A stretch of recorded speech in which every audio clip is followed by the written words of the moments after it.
माननीय उपराष्ट्रपति और राज्यसभा के सभापति अतिथियों को संबोधित करेंगे।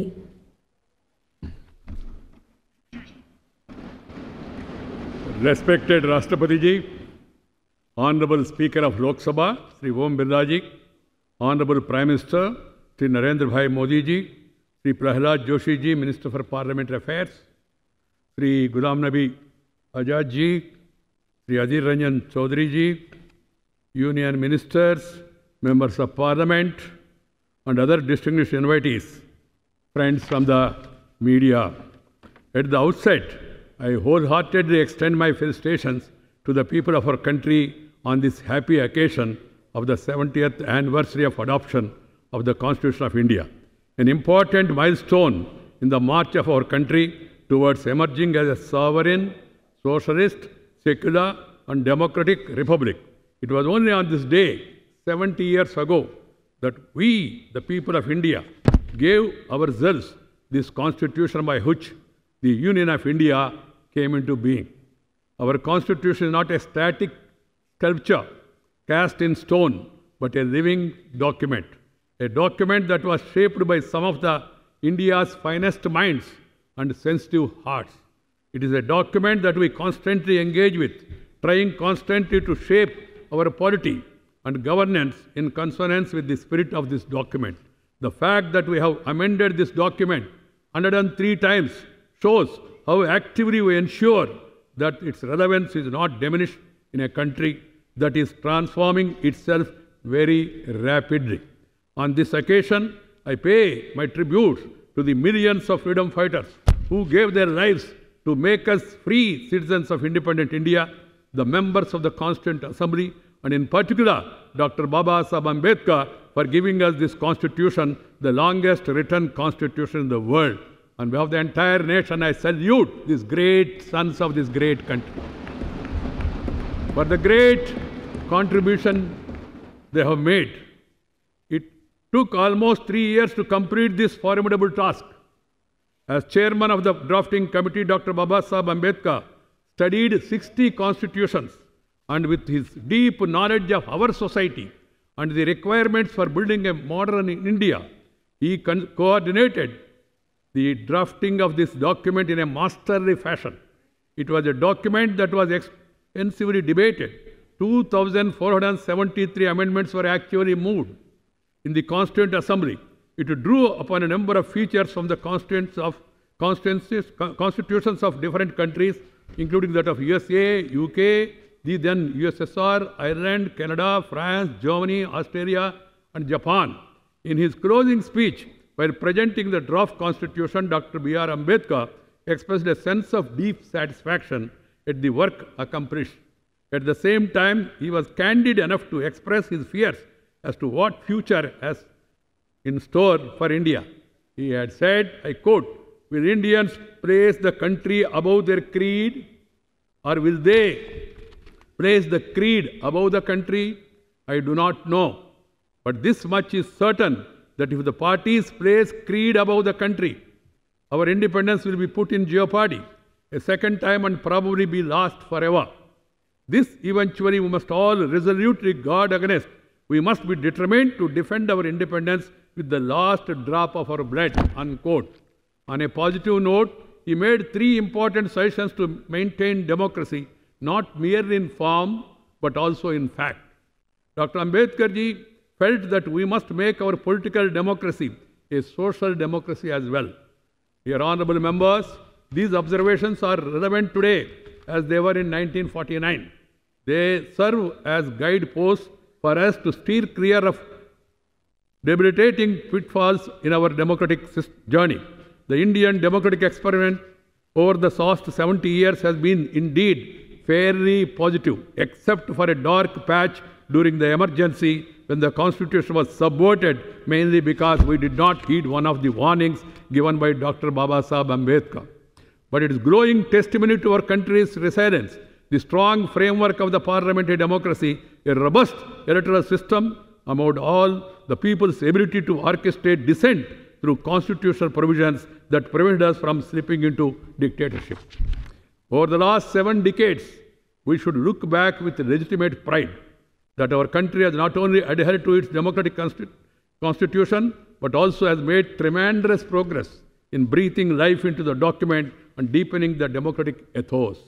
We have progressively put the public at the center of the republic and emerged not only as the largest democracy, but as a country that continues to remain a glowing symbol of a vibrant, pluralistic culture with a flourishing parliamentary system, with the Constitution acting as the bulwark in protecting the rights of a free society. We have not only focused on fundamental rights and also are progressively shaping our policies and programs to create an inclusive, developed India in consonance with the preamble of the Constitution, but we are bringing about a transformation in governance. I recall the words of the Honorable Prime Minister: reform, perform and transform. Transformation of the nation is the need of the hour. That is the expectation of the people. We must all take this as a mission and do it with all passion, without any omission, not giving any remission to any of these expectations of our people. It is truly a paradigm shift in which people are no longer seen as passive recipients of the beneficiaries, but are becoming active changing agents. Rights and responsibilities are now being seen as two sides of the same coin. The fundamental duties, however, need greater emphasis. While speaking about the importance of fundamental duties, the Supreme Court has said that they are important as fundamental rights. In AIIMS Students versus AIIMS 2001, Union of India, the court has held that these duties are applicable to states as well. Unless each one of us perform one's duty, the rights of others cannot be realized. I would like to underline, unless each one of us perform one's duty, the rights of others cannot be realized. So my advice to all is that every one of us do our duty, add to the beauty, and then make the country mighty. That's my advice to all. If we discharge our duties with a dedication and commitment to the national objectives and constitutional values, the country will move faster on the development trajectory and will become a more mature democracy. It is why the Prime Minister has given this advice, as I said earlier. Our goal is to transform our nation. We should ensure that our performance is among the best in the world. We should be also thinking about individuals and see how can reform existing practices and systems. Innovation should be ingrained in our perspective on work and life. Finally, we have to be forward-looking and aim at transformation of our country in all spheres. We are all at the crucial crisp of our history, where we are steadily growing into a major world economy. We are on a transformatory path of inclusive development, building on our strengths of democracy and demand, as well as a trained workforce and a wide diaspora network. We are making our democracy work and are constantly trying to ensure that the fruits reach everywhere. Every citizen must have a feeling that he is part of the developmental story. जो अंतिम पंक्ति में बैठे उनका उत्थान पहले होना चाहिए. It is time for us to focus on our rich human resources. Nature has given so much to us. We must protect the nature. Love and live with the nature. Nature, culture, together for better future. That should be our line of thinking. It is time to remind ourselves of the duties enshrined in the Constitution. It is time to harness the talent of each citizen by taking a pledge to be part of this exciting journey ahead, to ensure that we do our duty and do it well. As Lord Krishna tells Arjuna in the ancient Indian text of Bhagavad Gita, even Krishna ji told this to Arjuna at that time, do your duty. Dear honorable members, where it is absolutely necessary to defend the fundamental rights relating to life, liberty, equality and freedom of expression, it is time that we as citizens take our duties towards the nation seriously. Entitlements come with the duties and responsibilities as well. Nation building cannot be the responsibility of the governance alone. Citizens have to play an equally important role. Our Constitution enlisted a set of 11 fundamental duties of the citizens towards the nation. One of the fundamental duties, let me highlight the ones I feel are quite important. The first is to protect the sovereignty. Protect the sovereignty at any cost. unity and integrity of our country. No creed or credo should cloud our vision. No other consideration except national unity and integrity should weigh in our mind. Irrespective of caste, creed, sex, religion, region, India is one. We are one nation, one people. We must move together. That should be our approach. Related to this duty to promote harmony, transcending religions, linguistic and regional or sectorial diversities. विविधता में एकता भारत का विशेषता. अलग भाषा, अलग वेश, फिर भी अपना एक देश. Second is the duty to renounce practices derogatory to the dignity of woman. In a country that has traditionally given a pride of place to women, there has been an unfortunate tendency to discriminate against women and in isolated cases even resort to abuse and violent actions. The third is to protect the natural environment so essential for our existence and improved quality of life. The fourth is the duty to preserve the rich heritage and culture along with the language and literature that we have inherited. We must all respect our mother tongue. Mother tongue is like your eyesight. The other language is like your spectacles. Amma bhasha kalla lantidi. Itara bhasha kalladdal lantidi. If you have eyesight, then the spectacles will improve better sight. So we must protect, promote, preserve, propagate, practice mother tongue at our respective places, whatever it is, whichever it is. The fourth is the rich cultural heritage. We must pay special attention to develop all Indian languages, all languages of India. They should be given more weightage, and we must try to inculcate our children to learn as many languages as possible, including foreign languages also. There should not be any problem on that count. The fifth is the duty to inculcate a strong civic sense and ensure cleanliness and orderly conduct, protect public property and adjure violence. The sixth is to strive for excellence. Let us not settle for mediocrity. Let quality, equality and conscience pervade in all that we do, in the way we conduct our business, in the way we deliver public services, and the way we teach, we reach, in the way we run the institutions, in the way we debate in legislature and the parliament. And we should not compromise on the quality. Excellence should be a way of our life.